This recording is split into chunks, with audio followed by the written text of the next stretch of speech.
Hello and welcome back.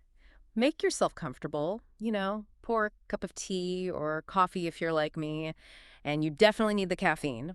You are tuned in to the Funeral Channel Network, and this deep dive is brought to you by the incredible team at the Funeral Program site. We are so glad to have you with us. It's really good to be here.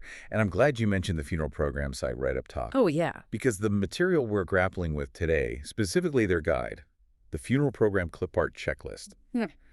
it's one of those things that on the surface looks like a simple how-to. Right, like an instruction manual. Exactly. But when you really, when you peel back the layers, it's so much more. It's a treatise on psychology, on symbolism, and really on the very human need to make sense of loss. Completely. And I have to admit, when I first saw the topic, I had a bit of a knee-jerk reaction. So the word Clipart. Yes, the word clipper, it doesn't scream dignity to me. I think of the 1990s. Oh, absolutely. I think of word processors, maybe some, stick figures, a pixelated birthday cake. It feels mundane. It feels like office work. That is the hurdle, isn't it? It feels administrative at a time that's anything but. Exactly.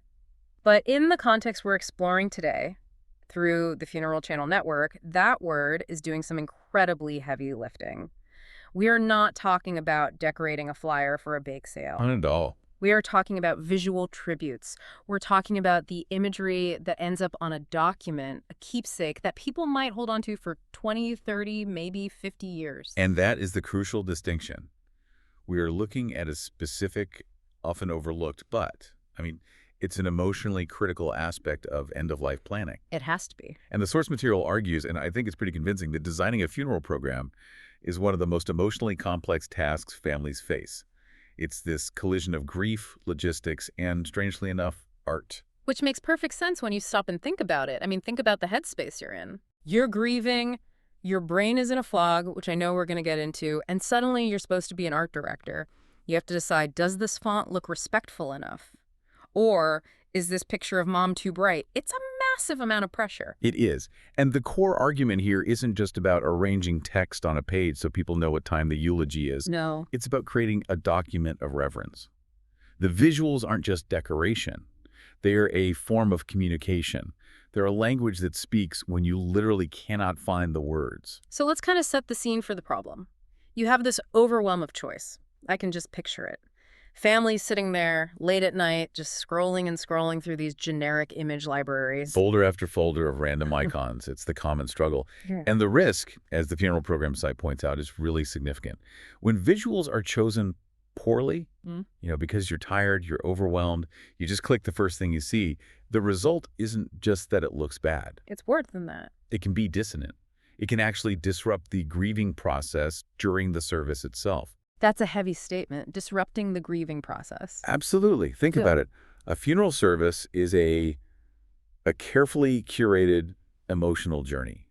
There's a rhythm to it. If you hand someone a program that feels chaotic or cheap or confusing, you are pulling them out of that journey. You're breaking the spell in a way. You're breaking the spell. Yeah. But when chosen thoughtfully, the visuals gently guide emotion. That's a phrase from the source that I just kept coming back to. Gently guide emotion. I like that. They transform a simple folded piece of paper into a lasting tribute. So our mission today really is to unpack this Clipart checklist.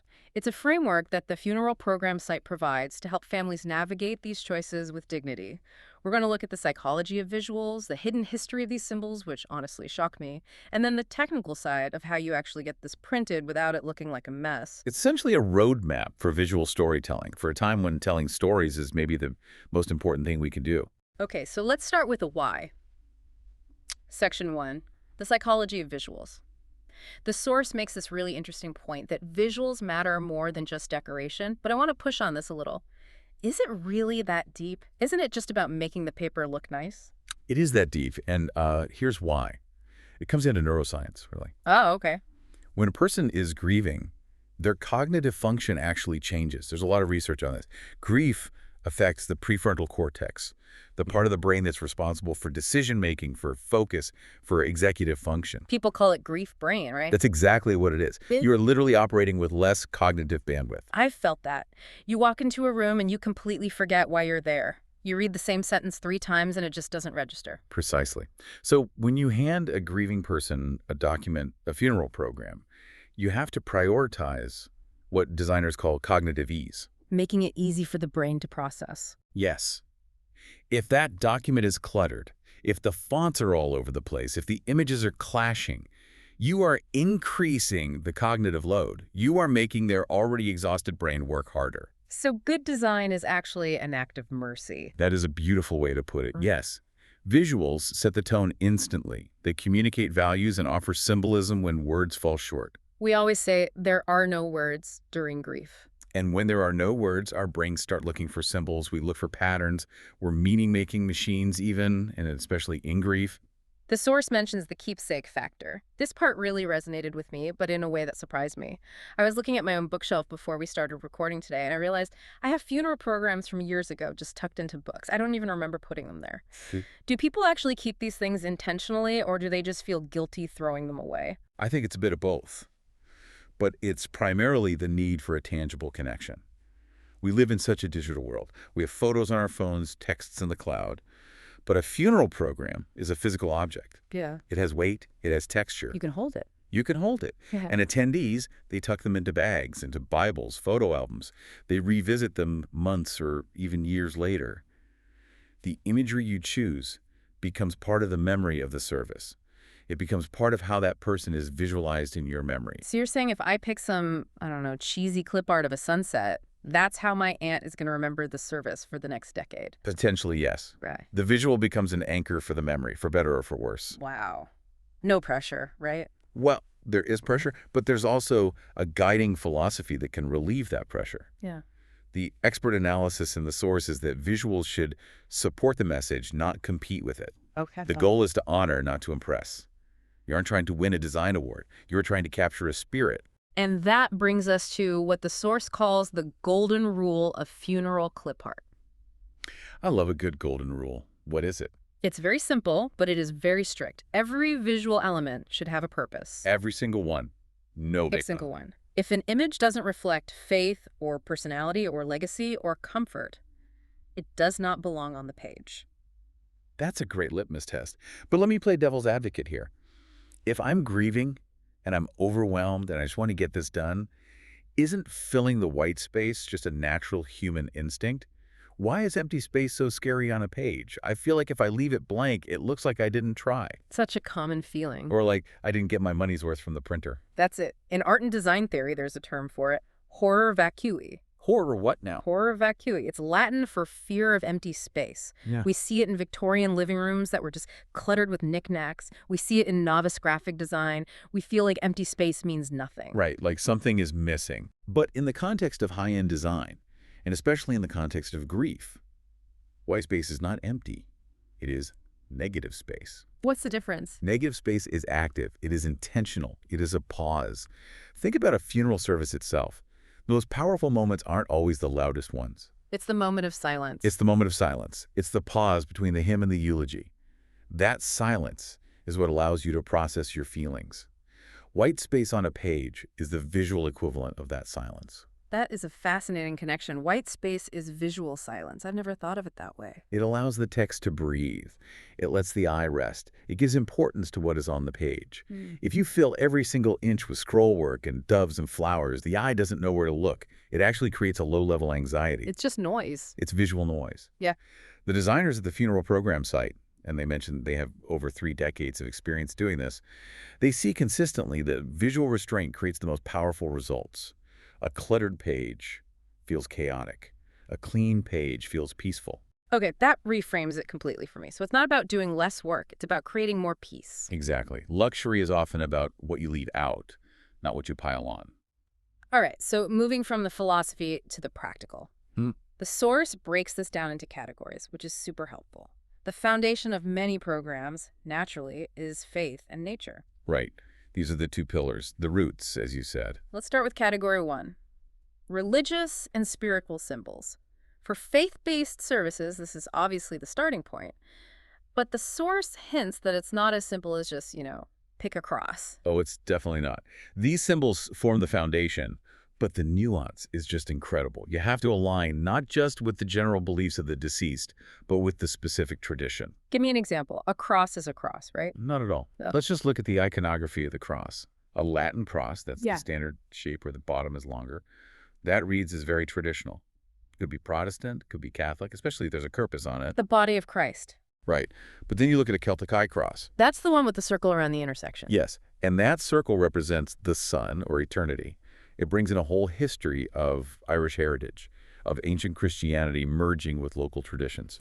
If you put a heavy stone-textured Celtic cross on a program for, say, a very modern Southern Baptist service, it might feel visually heavy or out of place. It's sending a mixed signal. A completely mixed signal. Or even just the texture.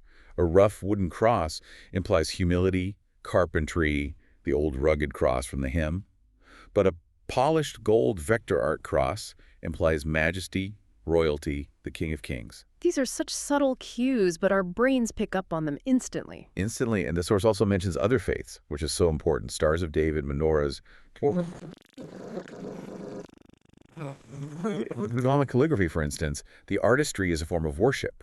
The shape of the letters themselves is sacred. You wouldn't want to use a low-resolution, jagged image of that. It would be deeply disrespectful to the sanctity of the text. So the crucial advice from the source here goes back to that golden rule we talked about. Restraint. Restraint. One central symbol is often better than overuse. Please, please do not put a cross in every corner of the page. It dilutes the meaning so much. It stops being a holy symbol and it starts being, well, wallpaper. It becomes decoration instead of a statement. Exactly. A single, perfectly placed symbol commands respect. Patterned repetition just becomes background noise. And sticking with the design aspect, the source talks about stylistic matching. Yes. The visual style of the religious symbol has to match the tone of the service. If you're having a very traditional high church service with incense and choir robes, a cartoonish bubble letter angel is going to feel so jarring it breaks the spell. It's about consistency. Okay, let's move to category 2. This is one that I think appeals to almost everyone: nature and landscape imagery. The source describes this as the most comforting category. And I completely agree. It transcends specific belief systems. It's universal. It's universal. Whether you are deeply religious, spiritual but not religious, or an atheist, nature speaks to everyone. It speaks to peace, to continuity, to the cycle of life and death. But I want to dig deeper here because the source mentions flowers, and I did a little bit of extra reading on this. There's a whole history here, a whole language, isn't there? Oh, absolutely. We are tapping into something called floriography. Floriography, that sounds like a made-up word. It sounds like it, but I promise it was incredibly serious business in the Victorian era. It's the language of flowers. In the 19th century, there were things you couldn't say out loud, expressions of grief, of love, of regret. So you sent flowers that carry those specific coded meanings. So a rose isn't just a rose. Never just a rose. A red rose implies deep, passionate love. A white rose implies innocence, purity, or sometimes secrecy. But it goes so much deeper. Take the poppy, for instance. The red flower. All right. We associate it with veterans now because of the poem in Flanders Fields. But historically, it symbolizes eternal sleep, oblivion, peace. It grew on battlefields, so it became linked with death. Or the lily is the classic funeral flower. Why is that? It represents the restoration of innocence to the soul at death, the idea of being purified. Wow. So when you're on the funeral program site choosing from their checklist and you pick a lily, you're actually engaging in this old Victorian code. You are, and there are symbols we've almost completely lost. Have you ever seen an old gravestone or a drawing of a broken column? You know, like a Greek pillar that's snapped in half? I think so, yeah. It looks like a ruin. That symbolizes a life cut short, a life interrupted before its prime. It was very common for young people who died too soon. We've lost a lot of this visual vocabulary, but the feelings behind them, they remain. And what about the broader landscapes? The source mentions sunrises, sunsets, oceans. These are what we call liminal spaces. Liminal means a threshold. A sunrise is the threshold between night and day. An ocean shore is the threshold between the land and the vast unknown sea. Ah, so they work because death is the ultimate threshold. Exactly. We are standing at the edge, looking out into the unknown. These images capture that feeling of awe and transition. Now, here's a technical tip from the source that I found really helpful regarding how to use these images. It suggests they work best as background accents or soft overlays, but this brings me to a question about quality. The source specifically recommends watercolor-style visuals over, say, sharp vector graphics. Can we explain that to the non-designers listening? Why does that matter so much? This is a great technical point. Okay, so imagine a vector image. It's a computer graphic made of mathematical lines and curves. Think of a corporate logo, like the Nike swoosh. Sharp edges, solid colors. Right. It's precise, it's clean, it's also a little cold. It looks like it came from a computer. Exactly. Now think of a raster image, specifically a watercolor painting. It has bleed, it has texture. The colors blend into each other softly.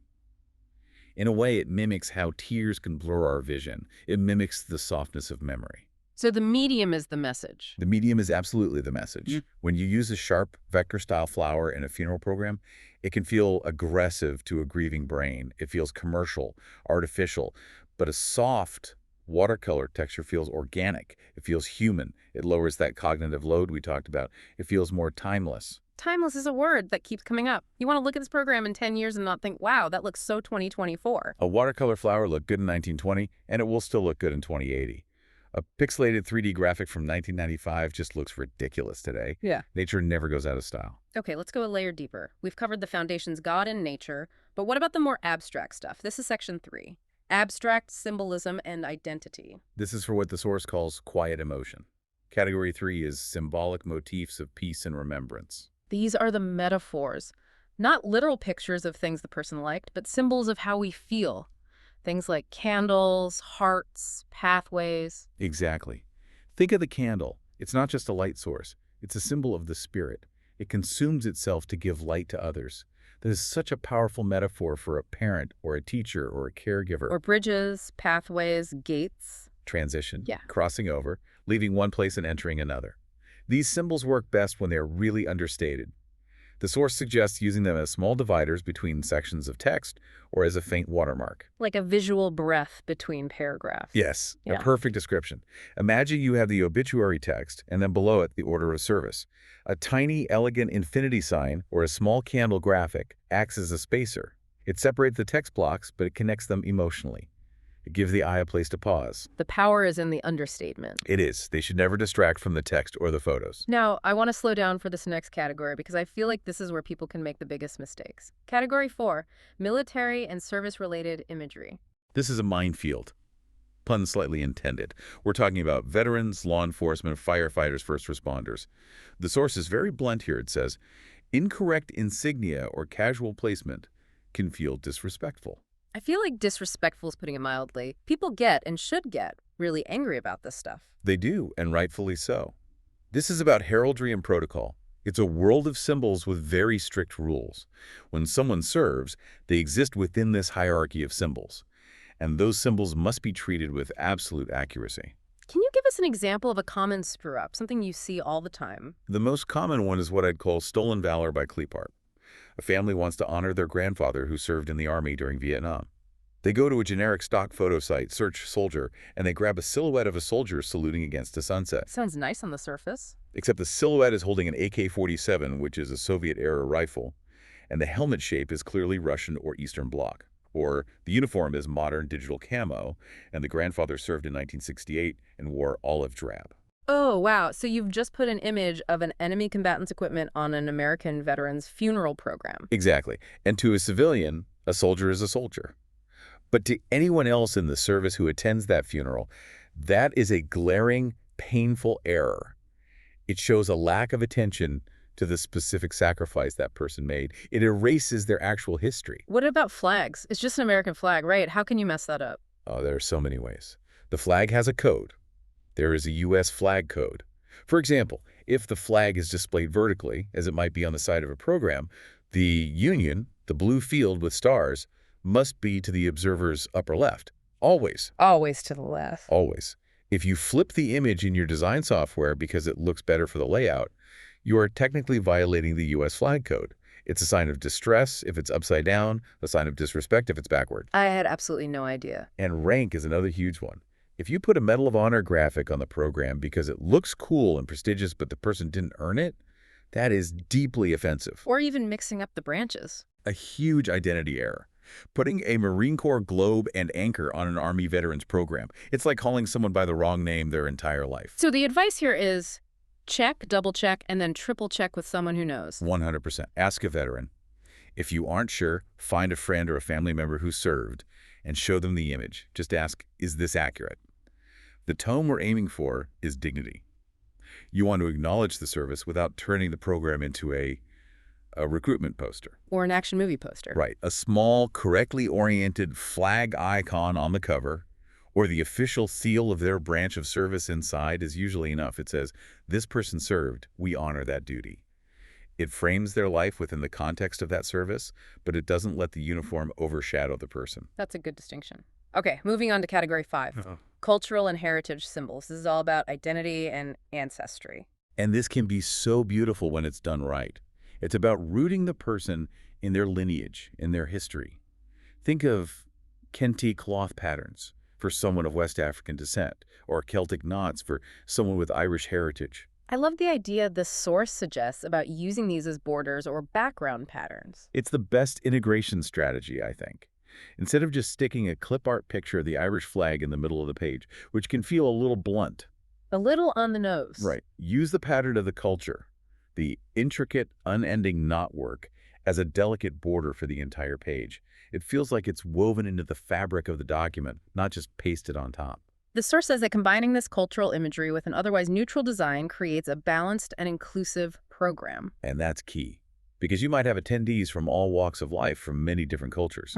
The design should honor the specific culture of the deceased, absolutely, but it still needs to be readable and accessible to everyone who is there to pay their respects. Okay, let's get personal. Section 4 is all about personalization, photography, and layout. This is where we talk about the guy who loved golf, or the woman who is a master gardener. Category 6, hobby, passion, and lifestyle imagery. This is what helps attendees connect with the personality behind the service.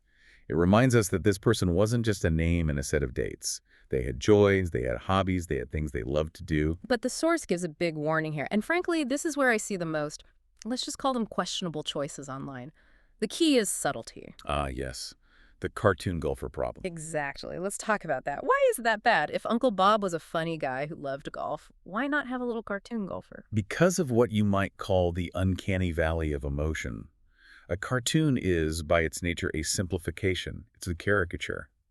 When you use a generic, goofy cartoon, you are unintentionally reducing a complex, three-dimensional human life into a one-dimensional stereotype. It feels cheap. It feels playful or casual, which almost always clashes with the gravity of a funeral, even for a celebration of life. So how do we do it right? How do we show that Uncle Bob loved golf without being tacky? Subtlety and texture.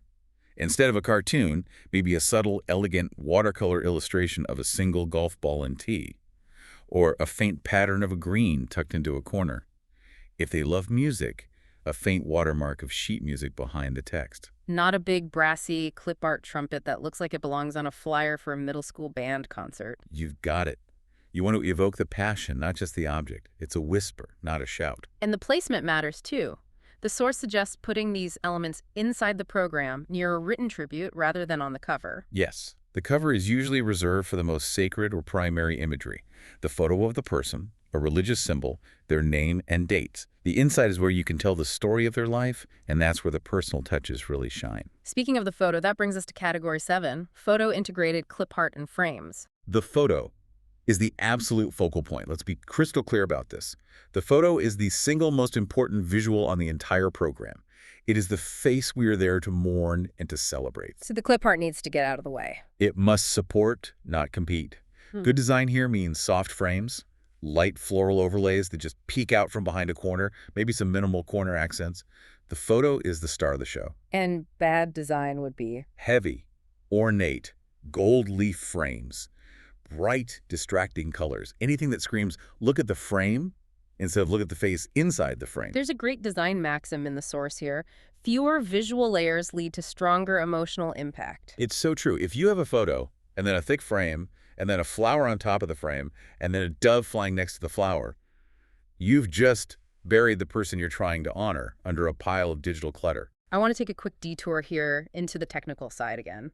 We've talked a lot about design, but what about the physics of printing? because I have seen this happen. The design looks great on the computer screen, but then you print it out, and the photo is dark, the colors are weird, and the whole thing looks muddy. Oh, this is a classic heartbreaking tragedy. This is the battle between RGB and CMYK. Okay, explain that like I'm 5. All right. Your computer screen, your phone, your TV, they all emit light. They use red, green, and blue light, or RGB, to create all the colors you see. It can make incredibly bright, neon, glowing colors because it is literally light shining directly into your eyeballs. Got it. Screen equals light. But paper doesn't emit light. Paper reflects light. A printer uses ink, specifically cyan, magenta, yellow, and black ink, or CMYK. It mixes these tiny dots of ink on the paper to create color. And there are millions of brilliant colors. Your screen can show that a physical printer literally cannot print. It's physically impossible. So if I pick a beautiful, glowing, neon blue sky on my screen, It will print as a dull, flat, maybe even muddy slate blue. And if your photo is already a bit dark on the screen, a nice picture of your dad in a dimly lit room, it'll print almost completely black. why so much darker? Because paper absorbs ink and the ink spreads a tiny bit. It's a phenomenon called dot gain. The dark areas just get darker and lose all their detail. So how do we fix this? How do we avoid that disappointment? Two crucial things. First, always brighten your photos before you plan to print them. Make them look a little too bright on your screen. That will compensate for the dot gain on paper. Second, use resources that are designed for print, which is what a service like the funeral program site specializes in. Their Clipart and templates are built with CMYK in mind. They know how ink works. They know that a soft watercolor wash prints beautifully, while a bright neon gradient is just going to look terrible. They've done the hard work for you. And paper choice matters too, right? Oh, it's huge. If you print on standard flimsy copy paper, what's called 20-pound bond, the ink will soak right through. It'll look and feel cheap. You want to use a cardstock, something like an 80-pound cover weight or higher. So it feels substantial in your hand. Yes, that tactile experience again. It Yeah. feels like a tribute, not just a handout. It has dignity. So let's quickly summarize the don'ts. We've touched on a few of these, but let's make a clear list of the common mistakes to avoid. Number one, absolutely. Cartoon style or novelty clip art. Just don't do it. Even if the person was a very fun and jokey person. Even then. Reflect their humor in the text of the program or in the eulogy. Let the visuals maintain a sense of dignity and reverence. Okay, next. Overly bright or saturated colors. Neon green doesn't usually scream rest in peace. Stick to a more muted, respectful palette. Excessive use of multiple competing symbols. Clutter. Pick a lane. Choose one primary theme, faith, nature, a passion, and stick with it. Don't try to say everything at once. Generic stock visuals with no relevance. If they hated the beach, please don't put a sunset over the ocean just because it's a pretty picture. The visuals must be authentic to their life. And finally, clip art that conflicts with the overall tone of the service. Read the room. Read the service plan. If it's a solemn traditional service, don't use whimsical modern graphics. It creates that dissonance we talked about. And the big summary here from the source is timelessness over novelty. Always. This is not the place to experiment with the latest design trends. We are entering the home stretch now, section 5, execution and resources. We've talked about the what, but how do we actually put all of this together without completely losing our minds? The source gives us a formula, which I love. When I'm stressed, a formula is a lifesaver. It creates balance and takes the guesswork out of it. What's the recipe for a well-designed program? It's simple. One primary visual on the cover. Just one. That's your main statement. Okay. Then 1 to 3 supporting visual elements inside the program. That sounds so Yeah. minimal. It is. That's the point. And the third rule is to maintain a consistent visual style throughout. If you choose soft watercolors for the cover, stick with soft watercolors inside. If you choose clean, minimalist line art, stick to that. Don't mix and match styles. And revisiting our favorite concept, White space. white space. Let the text breathe. It allows the visuals to feel meaningful. Remember, if everything is emphasized, then nothing is emphasized. The empty space is what gives power to the elements you choose to include. Now, navigating this whole process, we have to acknowledge the emotional toll. This is the reality. Families are often making these dozens of tiny design decisions within 24 to 48 hours of a death. They're exhausted, they're in shock, they're grieving. Decision fatigue is incredibly real. And that's where the Funeral Channel Network partner comes in, the funeral program site. Their whole purpose is to alleviate this burden. This is exactly why working with experienced providers is the solution. It's a cognitive crutch, and I mean that in the best possible way. The funeral program site offers curated collections. That phrase alone sounds like a relief. It is. It eliminates the guesswork and the endless scrolling. Yeah. They've already filtered out all the bad clip art. They've already discarded the cheesy cartoons and the inaccurate military symbols. They offer designs created specifically for memorial use. They understand the context. They understand the context. They understand the RGB versus CMYK issues. They understand the importance of paperweight. You aren't starting from a blank page. You're starting with a template that works. Yes, a template that already aligns with funeral traditions and modern sensibilities. Yeah. You are stepping into a structure that is designed for this specific, difficult moment. It ensures the family doesn't have to reinvent the wheel while they're also trying to plan a funeral and, grieve. It's like having a guide for a journey you've never taken before. A visual guide. Exactly. Well, we have covered a lot of ground. Let's try to synthesize this whole deep dive. We really have. We've moved from the anxiety of that blank page, that terrifying cursor just blinking on a white screen, to a structured checklist of meaningful choices. We looked at religious symbols and the deep nuance of tradition. We looked at nature motifs and the secret Victorian language of florography. We talked about quiet, symbolic imagery, the absolute necessity of accuracy in military recognition, the beauty of cultural elements, and the warmth of personal touches. And the common thread through all of it really was intention. The idea that selecting clip art isn't about filling space, it's about storytelling. It's about creating a visual language that can speak when our own words are insufficient. So what is the so what for our listener today? What's the main takeaway? Whether you are planning a service right now, God forbid, or you are thinking about this for the future, maybe even pre-planning for your own arrangements, remember that the principles of intention, restraint, and dignity are your most powerful tools. And that resources exist. You don't have to do it alone. The funeral program site is there specifically to guide you, to ensure the final product is a lasting tribute. It's about creating something that, when it's found in a shoebox or tucked in a book 20 years from now, it brings back a flood of warm, authentic memories, not a cringe at a bad design choice from a moment of stress. I want to leave our listeners with a final provocative thought. We've talked about all these big categories of symbols: flowers, crosses, flags, anchors. But consider this, how a single image, just one specific flower, maybe the daisy because your grandmother loved them, or a faint watermark of a musical note for your father, or a solitary, simple candle can unlock a cherished memory for a mourner more instantly and more effectively than an entire paragraph of text. Visuals bypass the analytical brain and go straight to the heart. They do. So if the program really is a keepsake, the last tangible piece of the service, what one image would you want representing your own life? What is your symbol? That is a question worth sitting with. Thank you so much for joining us on this journey. This has been the Deep Dive on the Funeral Channel Network, brought to you by the Funeral Program site. Take care of yourself. See you next time.